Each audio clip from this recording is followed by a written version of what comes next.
amis, bonjour et bienvenue dans une nouvelle station de votre programme Around Bahreïn. Aujourd'hui, on va explorer tous ensemble le marché traditionnel de Mharrag.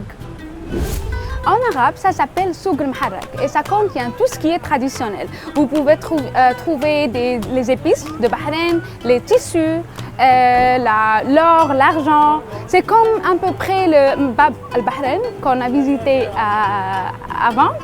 C'est plus traditionnel et c'est plus grand.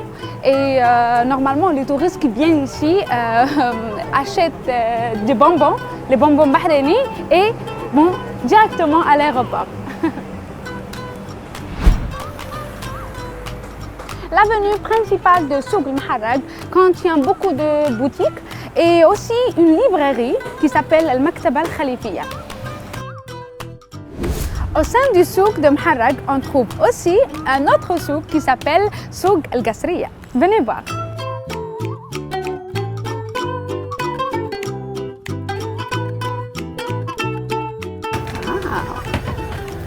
Regardez les couleurs, c'est vraiment très traditionnel.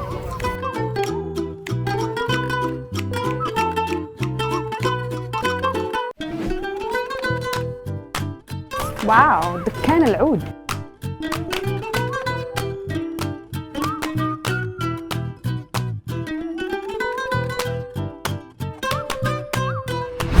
Parmi les boutiques que vous pouvez trouver à Souk Mharrag ou bien Souk Qasriya qui est dedans, c'est les boutiques de oud et vous trouverez toutes les sortes de oud et même l'architecture de la boutique, c'est traditionnel. Regardez.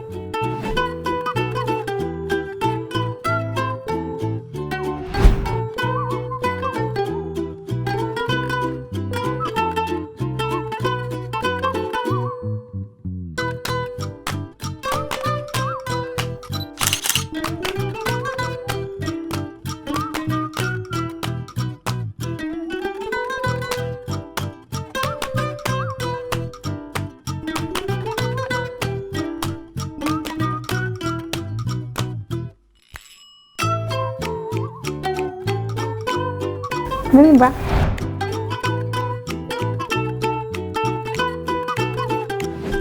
C'est vrai que le royaume de Bahreïn déploie beaucoup d'efforts pour la rénovation, mais Bahreïn surprend toujours les visiteurs et ses touristes par garder des architectures et des bâtiments et des portes comme celle-ci qui datent de dizaines et dizaines d'années.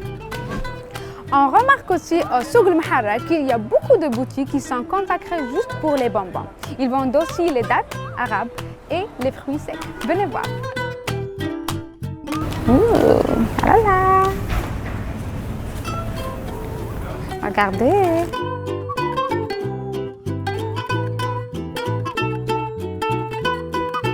Tout ça, ils sont des sweets, Bahreïn sweets.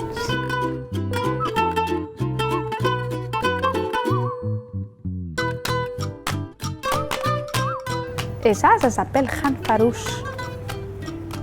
C'est très délicieux, by the way.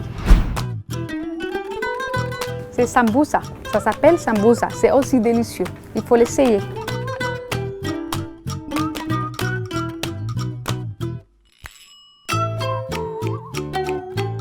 Ça s'appelle foustiqiya. C'est fait à base des fruits secs. C'est très délicieux.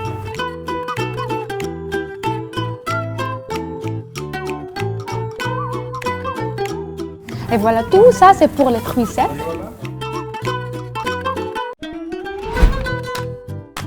Et bien évidemment les dattes. Tout ça c'est pour les dattes.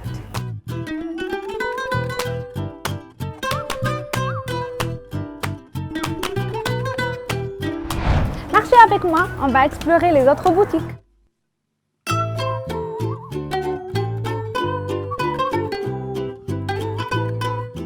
Une autre boutique pour les bonbons. Venez voir une boutique des épices qui s'appelle Baharat Beit Walda. Ça veut dire les épices de ma mère.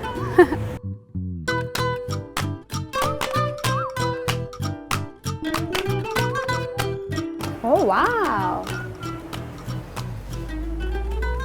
Vous trouverez ici toutes les épices déjà préparées pour les plats. Ça veut dire si vous allez faire des barbecues, vous vendez ça. Si vous allez faire kabsa, c'est un plat bahreïni, vous vendez ça. Ah.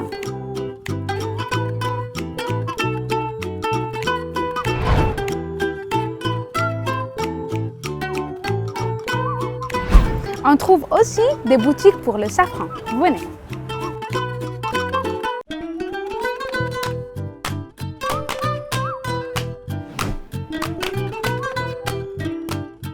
Comme vous savez, le safran est beaucoup utilisé dans la cuisine bahreïnie, y compris les bonbons.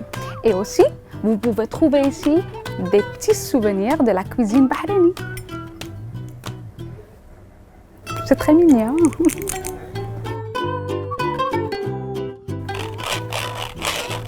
Ça marche. C'est mignon, mais ça marche.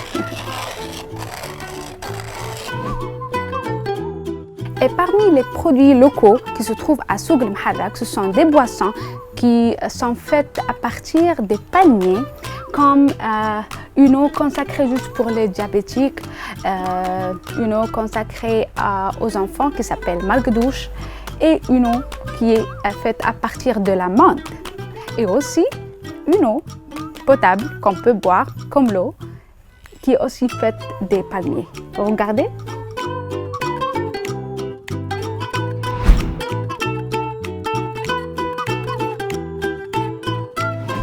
À Souk El Mharraq, il ne faut pas rater mataï. Les mataï, ce sont ici et ça sert comme entrée. Et c'est vraiment délicieux. Et tous les touristes qui viennent au Bahreïn achètent le bonbon, le safran et mataï.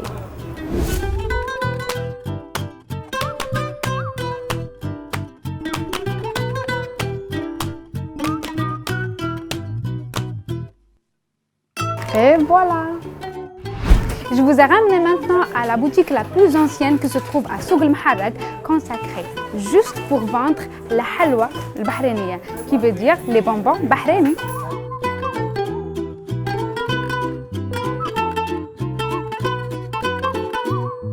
Ça s'appelle Zalabia. C'est très connu. Venez, je vous montre les types de halwa. Regardez ce coin est fait juste pour goûter les halwa. Celle-ci par exemple est faite à partir du lait, les figues et le safran. Wow.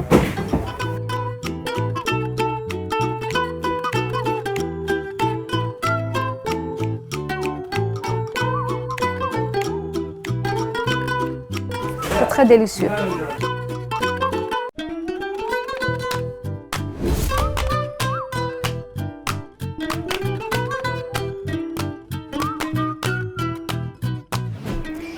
Mes amis, on va finir notre tour aujourd'hui de Souk El Mharraq par visiter cette boutique qui est comme un musée, qui a des pièces et des photos du propriétaire du projet qui s'appelle Hussein Choueter, et les assiettes datent de 1856.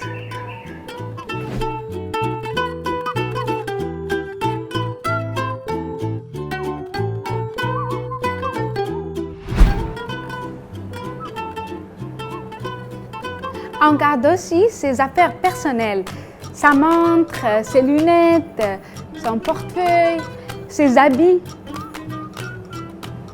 Une très très bonne idée, j'adore.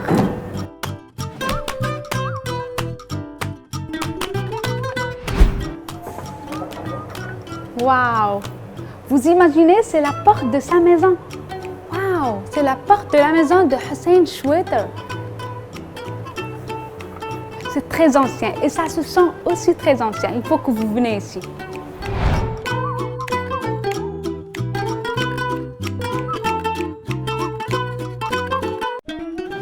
Et voilà, je me suis bien amusée à Souk El Mharraq aujourd'hui et c'est la fin de notre station. Je vous vois dans les stations prochaines. À la prochaine!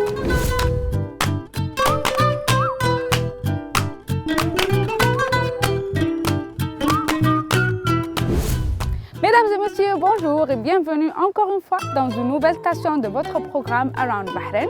Aujourd'hui, on se trouve au gouvernorat du Sud et on va explorer tous ensemble le club bahreïni du golf. Le royaume de Bahreïn a 3 clubs du golf. Le premier et le plus ancien, c'est le club bahreïni du golf, où on se trouve maintenant. Le deuxième, c'est le club Awal du golf. Le troisième, c'est le club royal du golf.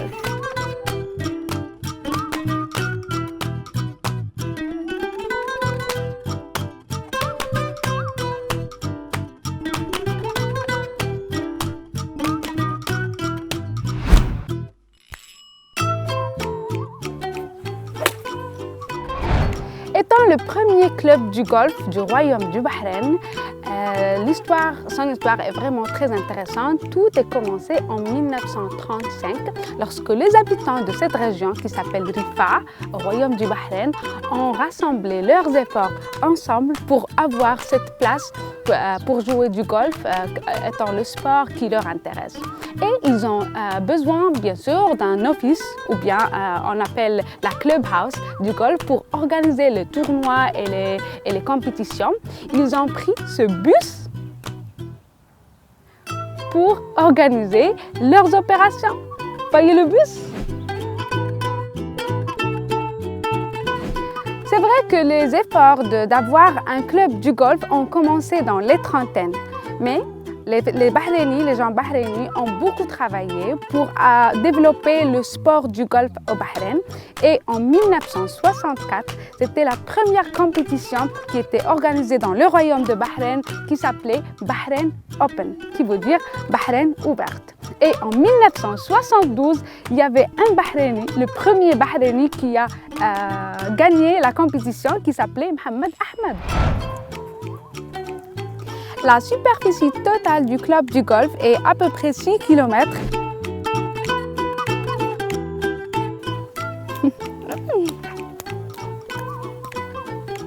Même si la majorité des membres du club sont des Bahreïnis, mais le club est ouvert pour toutes les nationalités et même pour les touristes. Et ce qui est unique à propos de ce club, qui appartient au gouvernement, et si vous êtes membre et si vous jouez ici, vous aurez l'opportunité de jouer sur une terre historique. Si vous aimez le golf, je vous recommande de vous inscrire ici. Vous aurez l'opportunité de savoir plus et d'apprendre plus sur l'histoire de ce sport au Bahreïn. Et parce que toute l'histoire, ça a commencé avec des mains bahreïnies. Et aussi, vous aurez l'opportunité d'apprécier les terrains historiques de Bahreïn. J'ai avec moi M. Siddiq Rahma, l'un des plus anciens membres du club. Hi, Mr. Siddiq. Hello. How are you? Hello, good afternoon. I'm very well, thank you. How about yourself? So, Mr. Siddiq, my question to you is that how the people of Rifa developed the passion to play golf? Well, actually, the history of golf in Bahrain is more than 8 decades, about 82 years old. It started with the oil was discovered in 1932. And employees and staff mostly from Britain, they came to Bahrain with their families. Yeah. They started in the Jabal Dakhan there, and the first golf club was about 1934. Then officially in 1937, it was the Awali Golf Club, which still exists.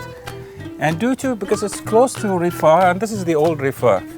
And back then, the people were just wondering what they are doing, what sort of game they're playing. Some said they thought it was a tennis. Then later on, they started to approach. Initially, they started to be a caddies. Caddies was the person who actually assisted the player. Okay. From the beginning, 1950s, they started to play. And again, they approached Awali Golf Club or the Babco, because Awali Golf Club is owned by Babco, and they asked for assistance, and they did. Wow. So they came here. It was all local people of Rifa. They built this course with their own bare hands. Wow. Okay, and they started playing. Due to there was no clubhouse at that time, they rented a small coffee shop. Mm-hmm. So basically, they were gathering in the evening, making all the schedules for the competitions. So they were creating competitions. The operation. Right. Yeah, the operation. It was the headquarters. The following day, they were coming and playing here, and in the evening again. Okay, we're gathering again, giving out the prizes. Then 1964, it started the first Bahrain Open. The competition. Ouais. The competition. It's the oldest Open in the GCC. Wow. 1964. Yeah. It started in Yeah. 1964. And they participated in 1964. Only 6 players at that time. 1965, then everybody was allowed to play there. And 1972 was the beginning, was the kickoff Of the golf in Bahrain. in Bahrain. The Bahrainis. It was the first Bahraini. to Yeah, win that the- was Mohammed Ahmed, Mohammed right? Ahmed, Yes. God rest his soul in peace. He passed away a couple of months ago. He's a legend. He's a legend because he won 1972, 73, 2 years in a row. Then the third one was 78, I believe. Wow. And since then, again, if we go back again, His Majesty the King, he had a passion of playing golf, and he played on this course. Oh, wow. He did. Oh, And he's our role model. He's our because he's a golfer as well. of course, of course. Okay. Yeah. And, And since then, the golf now is a principal sport in Bahrain. We have 3 in Bahrain. We have 3 different. we have 3 courses. Yeah. This is under the umbrella of the government, Bahrain Yes, Golf yes, Club, yeah. the Ministry of Youth and Sports. Awali Golf Club, it's owned by Babco. Yes. And there's another golf course, it's called the Royal Golf Club. Yes, It's a private. it's a private It's a investment. private club, but anyone can go and who plays golf and can pay the fees over there. Yeah. And plays there. And everybody can come over here, even if they're not members. Yeah. They can put it, it's very reasonable prices for practicing on the driving range here, you can see. Yeah. And they can play in the course if they want, for non-members as well. Yeah, you With a told me very that. small, Yeah. small amount. The fees is very, very small. It's very reasonable prices. So the club is open to everyone. Everyone, Tourists, everyone. Bahraini, Anyone, non-Bahraini, any anyone. expat living in Bahrain can As come. long as you and play golf, you know how to play golf. That's it. You're welcome. Yeah, you're welcome.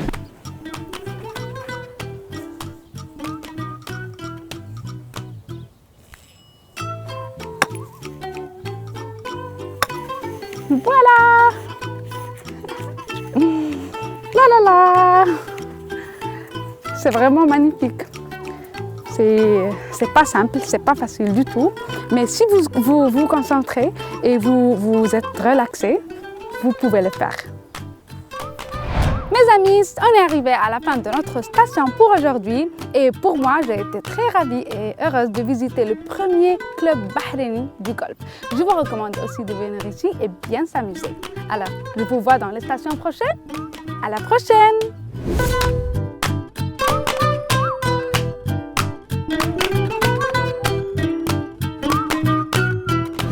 Mesdames et messieurs, bonsoir et bienvenue encore une fois dans une nouvelle station de Around Bahrain. Aujourd'hui, je vous ramène dans une station très spéciale pour moi, au gouvernorat du Nord, et on va explorer tous ensemble le fort de Bahreïn. On a choisi la nuit pour vous filmer cette station, tout simplement parce que le fort avec les lumières dans la nuit, c'est magique. Alors, voici l'entrée du fort. Ce n'est pas seulement une entrée, c'est l'entrée de 5000 années d'histoire. Vous voulez voir? Venez avec moi.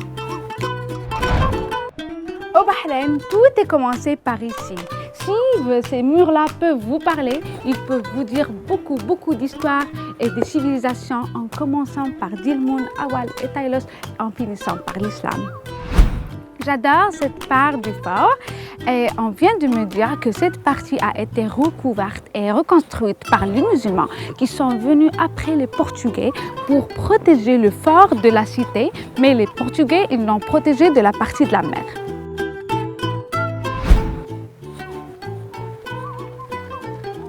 Ça se sent vraiment magique et différent de toucher des pierres aussi anciennes que celle-ci. Et il faut vraiment venir et absolument explorer cet endroit. Vous allez l'adorer.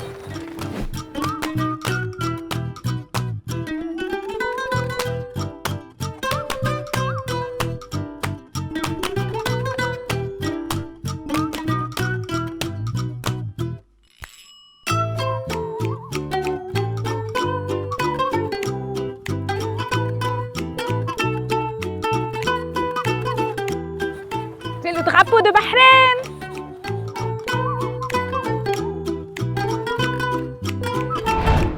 Venez voir un truc très intéressant. Venez.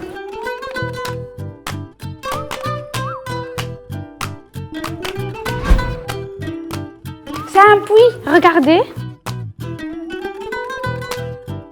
Et vous savez ce que l'histoire dit? Il y avait un dieu qui s'appelle Enki qui a béni cette eau. Et si vous buvez, vous allez être éternel. Vous allez vivre une éternité. Waouh! Regardez-moi cette beauté. Vous pouvez vraiment voir qu'il y a un mix d'architecture parce que beaucoup de gens et beaucoup de civilisations ont vécu ici et ont construit ça. Et ce que j'ai aimé, c'est que cette beauté, on ne peut pas le trouver nulle part, juste les places qui sont historiques comme le fort de Bahreïn. Vous pouvez vraiment voir un mix de toutes les civilisations. Est-ce que vous imaginez que cet étage, c'est le 5e? Et c'est le 5e fort qui a été construit par 5 civilisations. Waouh! Regardez, c'est une chambre où on faisait les dattes et le jus de dattes et le sirop. Et cette activité date de toutes les civilisations qui ont été ici sur le fort.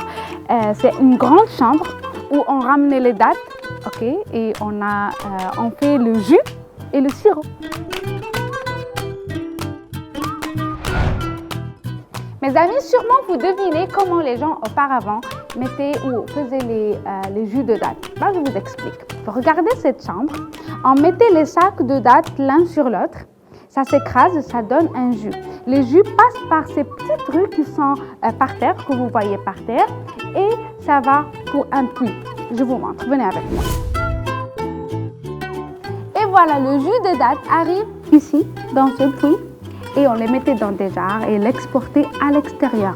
Vous imaginez que ce jus, jusqu'à maintenant, est arrivé jusqu'au sud. Comme vous savez, les dattes sont considérées une ressource très importante pour cette partie du monde et même pour le Bahreïn aujourd'hui. Et pour que le jus soit prêt et d'une qualité meilleure, cette chambre devait être dans une température pas trop chaude et pas trop froide. Donc, on a utilisé les troncs de palmier pour avoir cette température.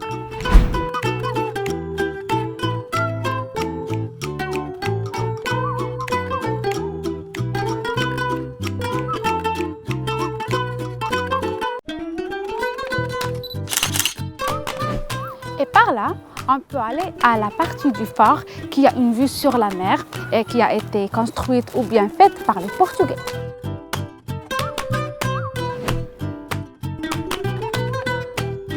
Wouhou!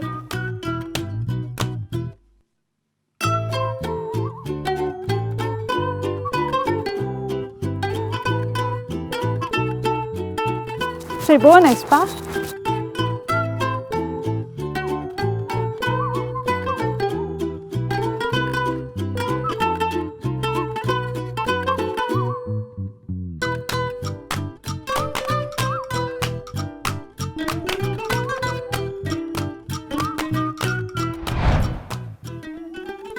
C'est l'une des tours du fort qui était construite par les Portugais pour protéger les habitants du fort.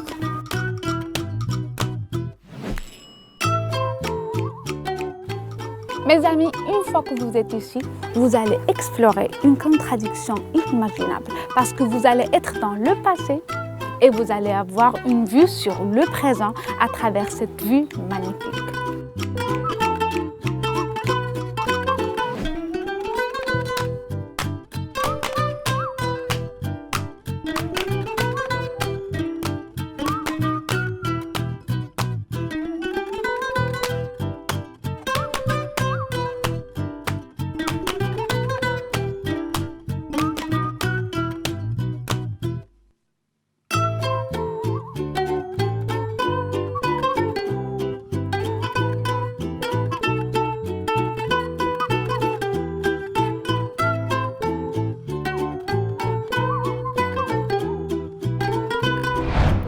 Mes amis, si vous êtes des Bahreïniens, des touristes ou bien des expatriés, je vous recommande de venir ici et explorer l'histoire de notre Bahreïn bien-aimé. Sinon, les gens viennent ici pour marcher ou bien faire des balades à vélo ou à cheval. C'est vraiment fantastique. Il y a aussi une plage de Karbabad que vous pouvez faire de la pêche. Mes amis, cet endroit magnifique, vous pouvez le visiter à n'importe quel moment de votre journée et c'est gratuit. Je vous recommande de venir ici et écouter les murs et explorer l'histoire de Bahreïn. Et bien, c'est la fin de notre épisode. Je vous vois dans les épisodes prochains. À la prochaine!